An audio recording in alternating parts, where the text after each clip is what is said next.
Vamos lá então, pessoal, para o transporte vesicular, dentro do capítulo 15. Vejam, a gente já olhou, né, nas outras duas aulas anteriores, os dois tipos de transporte. O do núcleo, que é através do poro nuclear, né?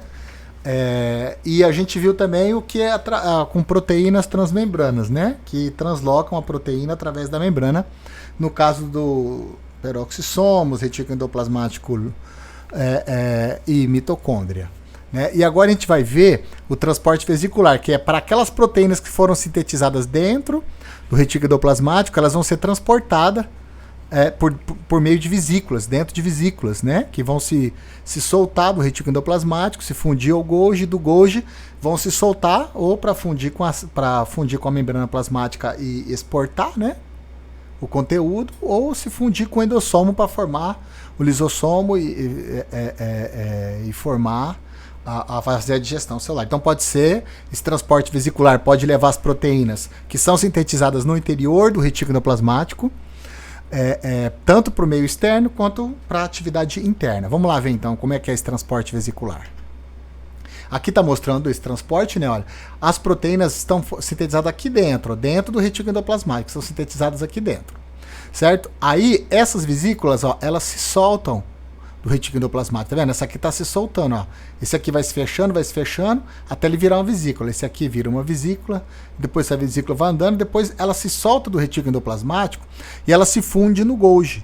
E aí ela se funde no Golgi de uma camada do Golgi para outra, de uma camada para outra, até ela sair ou para o exterior, para secreção, por exemplo, insulina, né? Ou para o endossomo, para fazer o lisossomo, ou para fazer formar aqui dentro um peroxissomo, né?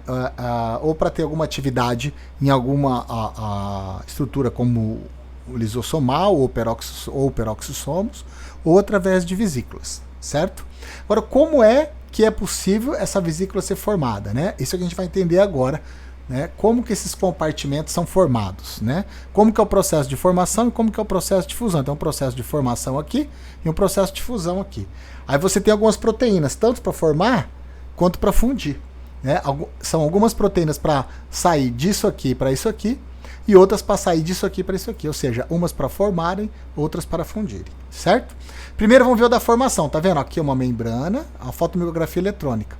E aí você tem as proteínas, ó, do lado de dentro e do lado de fora, tá vendo? Essas proteínas, elas vão aumentando a quantidade, vão mudando a conformação, puxando a membrana, até que elas provocam a fusão da membrana e ela se solta, depois as proteínas se soltam, né? E essas moléculas são chamadas de clatrina, né? As moléculas de clatrina formam gaiolas em forma de cestas, que ajudam a moldar a membrana.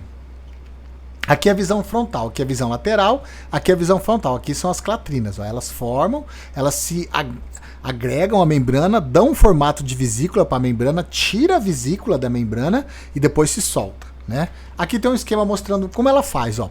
Essas clatrinas envolvem dois tipos de proteína, né? As adaptinas e as clatrinas.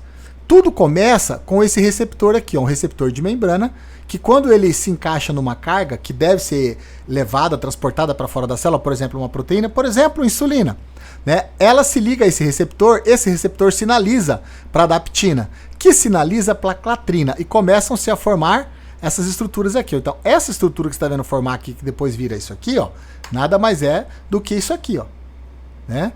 Ou seja, são nada mais, nada menos do que a proteína adaptina e a proteína clatrina se prendendo a um receptor que mudou de conformação porque encontrou quem? Encontrou a molécula carga. Sem a molécula carga, né, esse receptor não se liga à adaptina nem à clatrina, a vesícula não é formada. Então, você tem aqui os dois principais, a adaptina e a clatrina, e você tem também a dinamina, que no final que é responsável pelo desprendimento da vesícula. E depois, essas proteínas elas são removidas e deixam a vesícula sozinha. Então, esse é o processo de formação das vesículas, né? Através da atividade desses receptores de carga, da adaptina, da clatrina e da dinamina, tá ok? Aqui é uma tabela que classifica os diferentes tipos de adaptina e clatrina. A1, vai aparecer no Golgi, A2, na membrana plasmática, né? Essas proteínas COP, elas são a mesma coisa que a clatrina e a daptina, né? COP1 e COP2, né? São também o quê? Proteínas que se prendem à membrana para formar vesícula e transportar as coisas. Ele deu o exemplo ali da clatrina e da daptina, mas existe também a COP1 e 2. Né? Por exemplo, aqui ó, do retículo endoplasmático para o aparelho de Golgi, né, é o movimento que a gente chama de anterógrado. Por quê? Porque vai do retículo para o Golgi, do Golgi para fora da célula para frente. É o sentido anterógrado. Né? Aqui nesse caso é a COP2.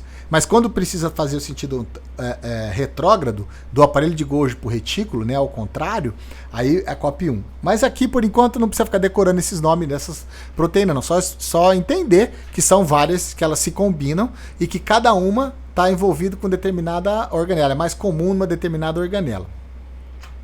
Agora é a fusão. Né?